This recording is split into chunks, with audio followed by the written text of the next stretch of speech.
नमस्कार दोस्तों, आप लोगों का स्वागत है टारगेट विद विंदेश में। हम लोग आज पढ़ेंगे संवैधानिक विकास, यानी संविधान का संवैधानिक विकास। संविधान का विकास कैसे हुआ इस बारे में जानेंगे। इस बारे में सभी लोगों को जानना जरूरी है, क्योंकि अपने भारत का संविधान सभी को जान लेना जरूरी है, क्योंकि संविधान ही हर व्यक्ति को राह दिखाता है कि कैसे काम करना चाहिए और कैसे नहीं करना चाहिए। तो संविधान को हम लोग पूर्ण रूप से पढ़ेंगे और काफी बेसिक से और सरल भाषा में पढ़ेंगे हम लोग। तो सबसे पहले संवैधानिक विकास पढ़ने के पहले हम लोग एक चीज समझेंगे कि संविधान है क्या। संविधान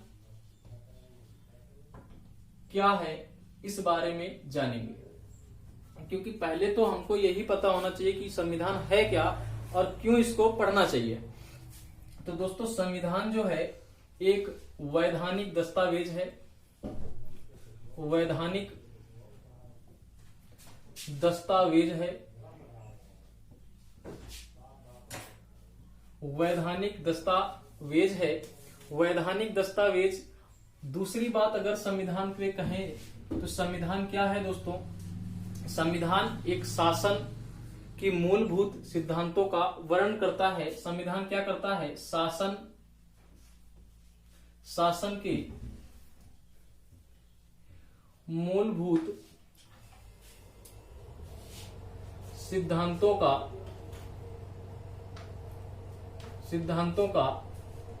वर्णन करता है। जो संविधान है वो शासन के मूलभूत सिद्धांतों का वर्णन करता है। इसका मतलब ये होता है दोस्तों कि ये निर्धारित करता है कि संविधान की किसी भी देश का शासन कैसा होगा। जैसे अपने भारत में संविधान ही निर्धारित करेगा कि अपने देश का जो शासन प्रशासन है वो कैसे होगा, जो दंड विधान है वो कैसे होंगे, ये कौन निर्धारित करेगा? तो ये निर्धारित करेगा अपना संविधान। दूसरी बात अगर समझें तो किसी भी देश या राज्य में कैसी शासन व्यवस्था होनी चाहिए, कैसा शासन होना चाहिए, कैसा प्रशासन होना चाहिए, ये कौन निर्धारित करता है दोस्तों? ये संविधान निर्धारित करता है। तो दोस्तों, आप जैसे किसी भी देश में जा रहे हैं, वहां के आपको मूलभूत चीजों को, मूलभूत शासन को समझना है कि यहाँ पर कैसा शासन है। तो वहां के संविधान को आपको पहले पढ़ना पड़ेगा और समझना पड़ेगा कि यहाँ के दंड विधान कैसे कैसे हैं, ये चीज जानना पड़ेगा। आगे देखेंगे तो दोस्तों अगला पॉइंट क्या होगा? जो सरकार है, सरकार के जितने भी विभिन्न अंग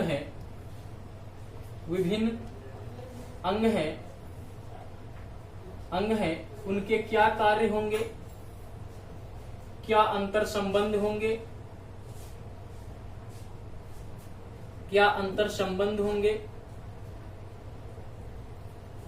अंतर संबंध क्या होंगे। दूसरी बात अगर देखें दोस्तों तो उनकी शक्तियां क्या होती हैं, ये सब क्या कौन निर्धारित करता है? ये संविधान निर्धारित करता है। विभिन्न अंग का मतलब ये होता है दोस्तों, जैसे अपने यहाँ राज्यसभा अलग हो गई, लोकसभा अलग हो गई, न्यायालय अलग हो गया, तो उनके कार्य क्या होंगे ये कौन निर्धारित करेगा? संविधान निर्धारित करेगा कि वहां पर न्यायालय में कौन से काम होंगे और लोकसभा में कौन से कार्य होंगे, राज्यसभा में कैसे कार्य होंगे। ये सभी निर्धारण कौन करता है? ये सभी का निर्धारण संविधान करता है। दूसरी बात, अंतर संबंध उनके बीच कैसे कैसे संबंध होंगे, ये सभी कौन निर्धारित करता है? संविधान निर्धारित करता है। और इनकी शक्तियां क्या क्या होती हैं, ये सभी कौन निर्धारित करता है? संविधान करता है कि भैया लोकसभा की क्या शक्तियां हैं, क्या क्या कार्य लोकसभा कर सकती है, और राज्यसभा की क्या शक्तियां हैं, या फिर हम कह सकते हैं न्यायालय की क्या शक्तियां हैं, कौन कौन से कार्य कर सकते हैं, वो सभी कौन निर्धारित करता है? संविधान। संविधान को अगर आप समझेंगे तभी आपको पता चलेगा, संविधान को पढ़ेंगे तभी आपको पता चलेगा कि भैया जो लोकसभा में है उसमें क्या कार्य होते हैं और राज्यसभा में क्या कार्य होते हैं। अगर न्यायालय की बात करें तो वहां पर क्या कार्य होते हैं, ये संविधान समझाता है दोस्तों। आगे अगर बात करें हम लोग तो क्या होता है कि जो संविधान होता है दोस्तों वही क्या करता है? सरकार प्लस जनता के बीच में कैसे संबंध होंगे, सरकार जनता के प्रति कैसी उदारता लाएगी। कहने का मतलब ये है, अगर सरकार कोई भी कानून ला रही है तो वो केवल एक पार्टिकुलर व्यक्ति के लिए कोई भी कानून नहीं बनाएगी सरकार, वो सभी जनता को लेकर चलती है। यानी सरकार का जो काम होता है वो सभी जनता के लिए होता है, वो चाहे कोई भी लोग हो या फिर आप देखोगे कोई पॉलिटिकल लोग अगर कोई भी गलती कर रहे हैं तो उतनी ही सजा उनको भी दी जाएगी, एक जितनी सजा एक आम आदमी को दी जाती है। ये सभी दंड विधान सभी के लिए बराबर कौन करता है? संविधान करता है। इसीलिए दोस्तों सभी लोग कहते हैं कि संविधान के अकॉर्डिंग ये काम सही है, संविधान के अकॉर्डिंग ये काम गलत है, संविधान के हिसाब से चलो। तो संविधान को पूर्ण रूप से समझना बहुत ही जरूरी है सभी लोगों के लिए, चाहे वो कोई भी हो। अगर आप किसी भी देश में हैं तो आपको अपने देश का संविधान समझ लेना बहुत जरूरी है। आगे अगर देखेंगे दोस्तों क्या संबंध होंगे, दूसरी बात राजनीतिक बुनियादी ढांचा कैसा होगा वो सभी क्या कौन निर्धारित करता है? तो वो सभी चीज का निर्धारण संविधान ही करता है कि राजनीतिक व्यवस्था कैसी होनी चाहिए, राजनैतिक बुनियादी ढांचा कैसा है, राजनैतिक बुनियादी ढांचा कैसा है वो कौन निर्धारित करता है? संविधान। और जो राजनैतिक बुनियादी ढांचा में जो जनता शक्ति होती है, यही सबसे बड़ी जो जनता होती है, इसमें सबसे बड़ी राजनीतिक शक्ति में इसी को माना गया, क्योंकि जनता ही क्या करती है, किसी को राजनीतिक शक्ति में आगे बढ़ाती है और किसी को पीछे छोड़ देती है। तो उसमें सबसे बड़ा महत्व किसका होता है दोस्तों? जनता का होता है दोस्तों। आगे चलेंगे तो किसी भी राष्ट्र में, अगला देखेंगे तो किसी भी राष्ट्र में, कोई भी राष्ट्र हो, वहां के जो कार्य है, जो शासन है, प्रशासन है, ये सभी किस चीज कहां पर इन सभी चीजों का उल्लेख होता है? तो संविधान ही क्या करता है? सभी चीजों का उल्लेख करता है कि इस राष्ट्र का कैसा शासन होना चाहिए, कैसा प्रशासन होना चाहिए, कैसे दंड विधान होने चाहिए, किस चीज में क्या चीज की सजा होगी, किस चीज को करने से इस चीज की इतनी सजा होगी, या फिर कोई भी चीज ले लो तो वो क्या करता है? उन सभी का निर्धारण संविधान ही करता है। तो राष्ट्र के शासन प्रशासन के बारे में कौन निर्धारित करता है? ये सभी चीजें संविधान ही निर्धारित करता है। दोस्तों आगे बात कर लें तो जो नागरिक होते हैं किसी भी राष्ट्र के नागरिक जो होते हैं, इनके लिए कौन से अधिकार हैं, कौन से अधिकार हैं नागरिकों के लिए, ये कौन निर्धारित करता है? संविधान निर्धारित करता है। और इनके क्या क्या कर्तव्य होने चाहिए, कर्तव्य क्या क्या होने चाहिए, ये कौन निर्धारित करता है? ये सभी संविधान निर्धारित करता है कि जो नागरिक हैं किसी भी राष्ट्र के, जिस राष्ट्र के होंगे उसी राष्ट्र के जो संविधान होगा वो बताएगा। जैसे भारत देश के नागरिक हैं तो उनके बारे में क्या अधिकार हैं, उनके क्या क्या कार्य कर सकते हैं वो लोग, किस जगह पे जा सकते हैं, किस जगह पे अधिकार नहीं है जाने का, किस चीज का अधिकार है। जैसे अभी अधिकार की बात कर लें तो पहले थी मतदान करने का अधिकार, 21 वर्ष के लोग ही मतदान कर सकते थे, लेकिन 61वें संविधान संशोधन द्वारा इसको हटा करके कर दिया गया 18 वर्ष की उम्र के लोग ही जो 18 वर्ष के उम्र के लोग इससे ऊपर है वही क्या कर सकते हैं? मतदान कर सकते हैं। तो जैसे भी अधिकार, जो भी अधिकार है उनके बारे में समझना है तो मौलिक अधिकार पढ़ेंगे हम लोग आगे, एक एक बारीकी से बात समझेंगे क्या अधिकार अपने लोगों के हैं और क्या अधिकार नहीं है, तो इस चीज में हम लोग पढ़ेंगे आगे। लेकिन जो भी अधिकार का उल्लेख मिलता है वो कहाँ पे मिलेगा? संविधान में। और क्या कर्तव्य लोगों के होने चाहिए, ये सभी उल्लेख कहाँ पे मिलते हैं? तो यहाँ पर संविधान में। तो इतनी बात आपके समझ में आ गई होगी क्यों संविधान को पढ़ना। संविधान को पढ़ना अति महत्वपूर्ण है क्योंकि यहीं से पता चलेगा कि हमारे राष्ट्र में कैसा कानून है, कैसी व्यवस्था है, कौन से अधिकार हैं हमारे लोगों के पास, क्या कर सकते हैं, कौन से कर्तव्य हैं, क्या नहीं कर सकते हैं। ये सभी कौन सिखाएगा? संविधान ही सिखाएगा। तो संविधान सबको आना चाहिए, सबको पता होना चाहिए, चाहे जैसे भी लोग हों। तो चलिए दोस्तों आगे अब हम लोग बात करेंगे कि संविधान का संवैधानिक विकास कैसे हुआ, इस बारे में मूल चर्चा हम लोग करेंगे और बारी बारी से काफी बारीकी से डिटेल में एक एक बात पढ़ेंगे।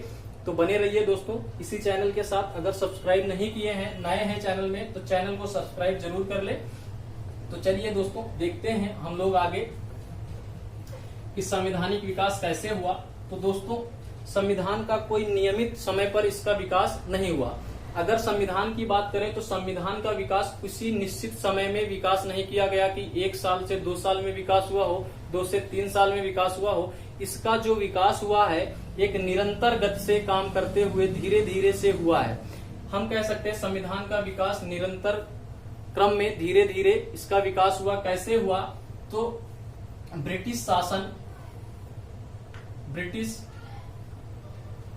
सरकार, या सरकार को हम यहाँ की कहते हैं क्राउन, यहाँ के शासन के समय से एकदम धीमी गति से इसका विकास हुआ, धीमी गति से विकास हुआ, यानी ब्रिटिश शासन के दौरान ही इसका विकास धीमी गति से स्टार्ट हो गया था। और बारी बारी से कैसे विकास हुआ इस बारे में समझेंगे, एकदम बारीकी से समझेंगे, क्यों संविधान आया, कैसे बन के तैयार हुआ, इस बारे में पूरा समझेंगे। तो ब्रिटिश सरकार जब भारत आई 1600 ईस्वी में, तब से संविधान बनना शुरू हुआ। वहां से धीरे धीरे जुड़ते गए और संविधान बनके कैसे तैयार हुआ इस बारे में हम चर्चा करेंगे। अब हम देखेंगे संविधान का संवैधानिक विकास कैसे हुआ इस बारे में समझेंगे। तो जो संविधान का संवैधानिक विकास हुआ वो दो प्रकार से हुआ, एक पक्ष अलग था, एक इधर था। इधर क्या था, हम कह सकते हैं ईस्ट इंडिया कंपनी के अंतर्गत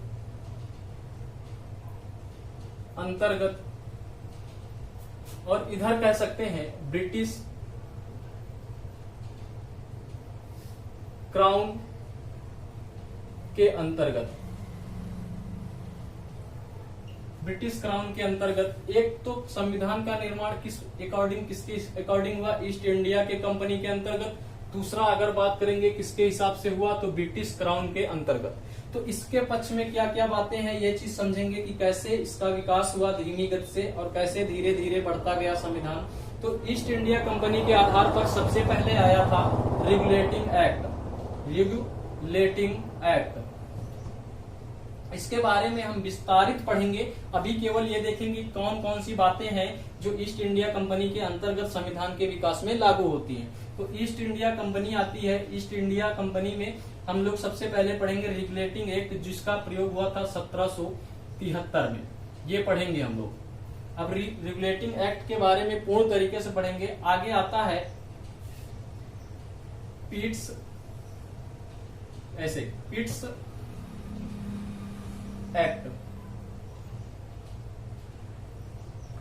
एक्ट आता है।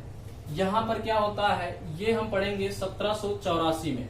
इसको भी डिटेल में, सारी चीजें डिटेल में पढ़ेंगे। एक वीडियो बने चाहे 2 वीडियो बने, इसको आपको समझना ही है, कायदे से समझ लेना है कि संविधान एक्चुअल में बना कैसे तैयार हुआ। बाकी चीजें तो हम काफी डिटेल में इनको पढ़ाएंगे, काफी सरल भाषा में, तो बने रहिए। आगे हम लोग पढ़ेंगे चार्टर एक्ट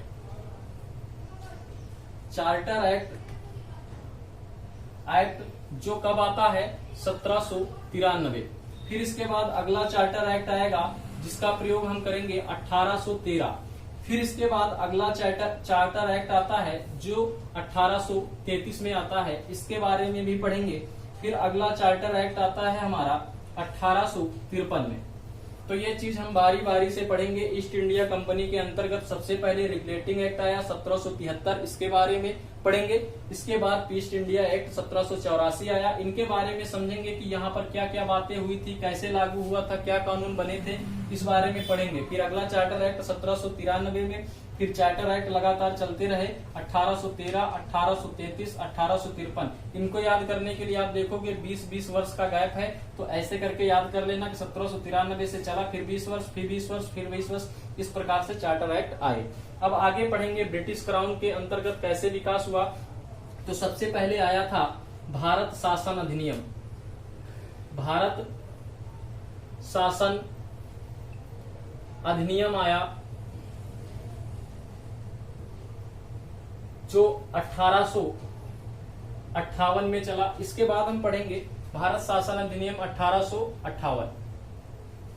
इसके आगे अगर हम देखेंगे भारत परिषद अधिनियम, 1861 में आया। भारत परिषद अधिनियम 1861। फिर अगला भारत परिषद अधिनियम आया जिसका प्रयोग 1892 में किया गया। फिर क्या हुआ, फिर आता है भारत परिषद अधिनियम 1909 में। ये भी होता है भारत परिषद अधिनियम, इसको बोल देते हैं मार्ले मिंटो सुधार। मार्ले मिंटो सुधार कब लागू हुआ था? तो 1919, और भारत परिषद अधिनियम इसी को बोल देते हैं और मार्ले मिंटो सुधार भी बोल देते हैं। अगला क्या आता है दोस्तों? भारत शासन अधिनियम आता है। भारत शासन अधिनियम आएगा। भारत शासन जो अधिनियम आता है ये 1919 में आता है, जिसे चैम्स-टैंग्यू, जिसको बोलते हैं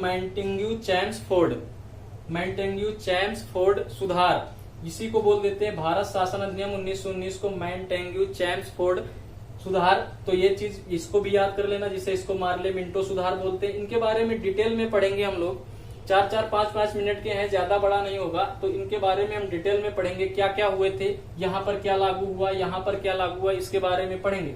आगे देखेंगे तो ब्रिटिश क्राउन के अंतर्गत आता भारत शासन अधिनियम एक और, जिसका नाम होता है 1935। 1935 में पढ़ेंगे भारत शासन अधिनियम कैसे हुए, कैसे कानून बने, क्या क्या दंड विधान लागू हुए, यहां पर पढ़ेंगे 1935 में। इसके बाद आया भारतीय स्वतंत्रता अधिनियम। भारतीय स्वतंत्रता अधिनियम, जिसको हम कह सकते हैं 1947।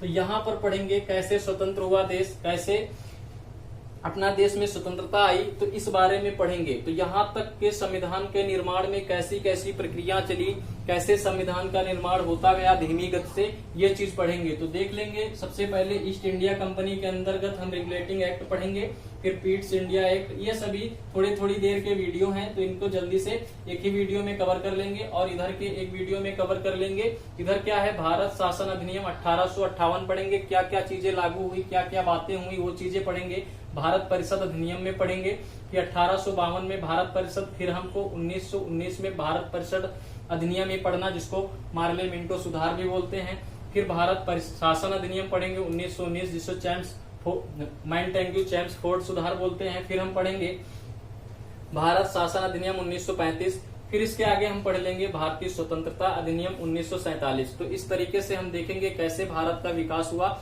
इस बारे में हम लोग डिटेल में पढ़ेंगे। अगले वीडियो आएगा, हम लोग देखेंगे रेगुलेटिंग एक्ट कैसे बना, Pitt's India act, charter act, ये सभी कैसे आए, ये चीज हम देखेंगे। धन्यवाद दोस्तों।